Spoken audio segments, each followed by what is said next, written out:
O que você tá lendo? Qual o nome desse dorama? O que você está vendo? É um anime? Série? Filme? Me conta, eu insisto. Eu insisto, resenhas em áudio.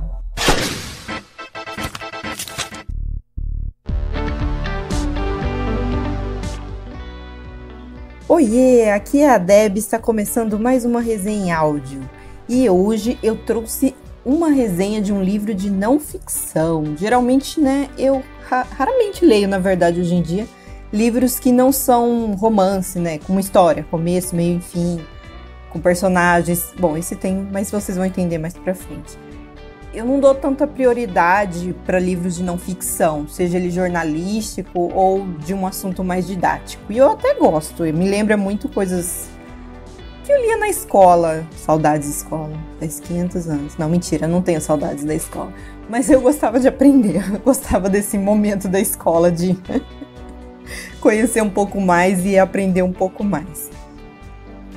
E o livro de hoje é direto da nossa parceria com a editora Contexto, que tem mais livros históricos, mais livros jornalísticos, de literatura, livros de não ficção.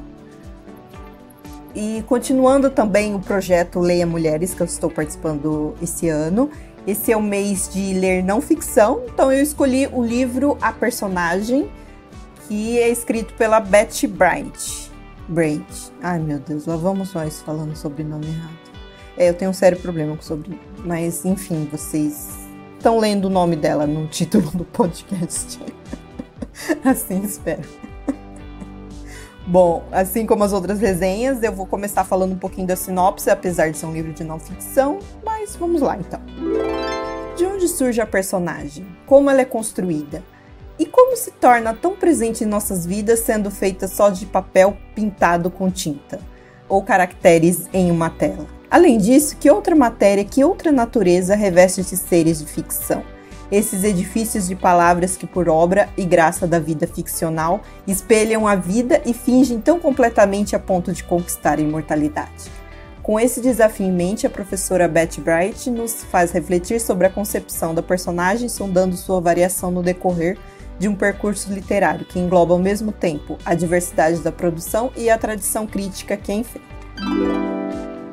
Bom, eu não li a sinopse inteira, mas se vocês quiserem, está lá no post, no euinsisto.com.br. Não esqueçam de ir lá para ler certinho, mas praticamente o que eu escrevi lá e o que eu falar aqui é a mesma coisa, muda só uns trechinhos. Porque eu não tô lendo, é o que eu... Enfim. Bom, esse livro é um livro um pouco didático e um pouco de pesquisa, vamos dizer assim. Eu não consigo enquadrar ele exatamente. O assunto é lógico, é de literatura, e ele traz essa coisa de explicar por que apegamos tantos a personagem ficcional, que não existem, seja eles nos livros, em séries de TV. A maioria das séries de TV vieram dos livros também, boa parte deles. E por que a gente se importa tanto com eles? Eu achei um tema interessante, eu confesso que eu nunca tinha parado para pensar muito nisso. Então, foi legal, assim, descobrir uns pontos de como isso mudou através da história. Como, por exemplo, um exemplo que ela explica num capítulo é de que antigamente se dividia os personagens entre herói e vilão, e hoje em dia não. Hoje em dia muitos autores trabalham com mais nuances, nada é preto e branco, alguns ainda são, E eu também não me importo em ler personagens, vamos dizer, clichês, mas mudou com o passar do tempo e como isso afetou. Também tem um pouquinho explicando de personagens que são tão importantes que a gente precisa deles na nossa vida. Por exemplo, vou dar 2 casos interessantes que eu achei muito, muito interessante. O primeiro é que a casa do Sherlock Holmes, o número, nunca existiu. Existia a rua Backstreet e tal, mas o número nunca existiu. Então, construíram esse número, adaptaram o número, porque muitos visitantes chegavam lá e perguntavam, mas cadê a casa do Sherlock Holmes? E isso assim, gente, ele nunca existiu. Vocês estão procurando a casa de um personagem. Então, quando você para pensar, é bem interessante esse estudo que ela fez sobre a personagem nas nossas vidas reais, vamos dizer assim.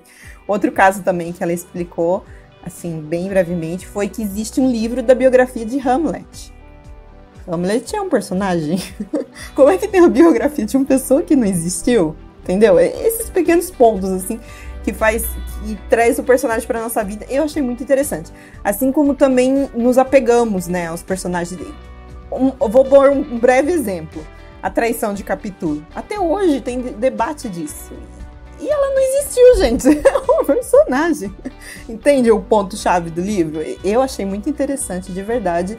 E mesmo eu não sendo... Bom, eu sou da área um pouco, né, de literatura, eu sou formada em comunicação, mas eu não estudei a fundo essas partes da literatura. Eu achei o livro fácil de entender, não é tão difícil assim, talvez para um estudante ou para uma pessoa que leia menos seja um pouquinho complicado, mas para você que está acostumado a ler ou que trabalha na área de literatura é bem fácil e simples de entender. Enfim, o que eu posso dizer? Eu amava aulas de literatura quando era na escola. É uma das aulas que eu mais me lembro, isso é uma coisa interessante.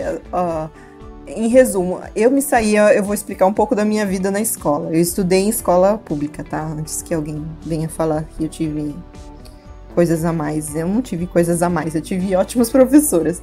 Eu tinha uma professora de literatura que discutia os livros que a gente lia durante um período. É claro, a maioria das pessoas não lia e não se importavam, estavam ali só por presença, mas eu gostava porque ela realmente se esforçava em explicar as escolas, os personagens e blá blá blá, e essas coisas todas. E eu lembro de muitas aulas dela, assim como eu lembro de muitas e muitas aulas de educação artística. Todo mundo acha isso muito estranho quando eu falo, mas eu tive uma ótima professora de educação artística. Eu lembro das escolas de arte, eu lembro de coisas que eu fiz e que hoje em dia me afetaram, porque eu realmente gosto de arte. Mas não era de arte que a gente estava falando, né? Era de literatura. É só para dizer o quanto eu lembrei de aprender as coisas na escola. Bom, além desse estudo, um pequeno estudo, porque o livro é bem curto, o livro tem menos de 180 páginas, ele também tem alguns pequenos relatos de vários autores explicando como construíram seus personagens. Aí é legal para quem conhece o livro do autor, porque é mencionado, ela pôs toda uma relação de... o autor escreveu tal livro em tal época, em tal ano. Alguns autores eu conhecia, como a Patrícia Mello e alguns outros ali. Então achei muito legal como eles constroem personagens. Porém, agora, né, pra eu fechar essa resenha que tá maior do que eu esperava. Como lado negativo do livro, eu acho que ela devia ter colocado, assim, eu acho, pessoal, isso, mas também não afeta muito. Ela devia ter colocado menos relatos de autores e mais coisas sobre personagens no nosso dia a dia, porque eu achei muito, muito interessante saber sobre a casa do Sherlock Holmes, que ele não existia, ou sobre a biografia de Hamlet, coisas assim. Eu gostei de conhecer essas pequenas curiosidades. E também tem uma parte que esqueci de mencionar antes, que ela fala sobre a construção mais... não é ortográfica, mais estrutural do personagem dentro de uma história, mas é uma coisa bem rapidinha. Eu entendi, assim. Nada que vocês não vão entender. Se eu entendi, vocês vão entender. É assim que funciona. Não, mentira, não é. Mas eu recomendo o livro. Bom, para fechar, eu recomendo o livro para quem é da área, para quem também não é e tem muita curiosidade sobre o mundo literário, de como são construídos os personagens. E como a nível de curiosidade também é muito bom, e nível de pesquisa, eu gostei pra caramba. E relembrando então os dados do livro, a personagem da autora Betty Bright, de 176 páginas, da editora Contexto. A minha nota é 4 estrelinhas, só por aquele negócio que eu falei do relato, podia ter menos e podia ter mais a parte da curiosidade. Bom, para quem quer ler a resenha, está lá no euinsisto.com.br. Para você que encontrou o nosso podcast, nós estamos em vários agregadores, Spotify, iTunes e outros agregadores da vida aí. É só procurar por blog Eu Insisto ou Eu Insisto. Nos siga nas redes sociais como o blog Eu Insisto e deixe o seu comentário. Até a próxima, Debbie falando tchau, tchau.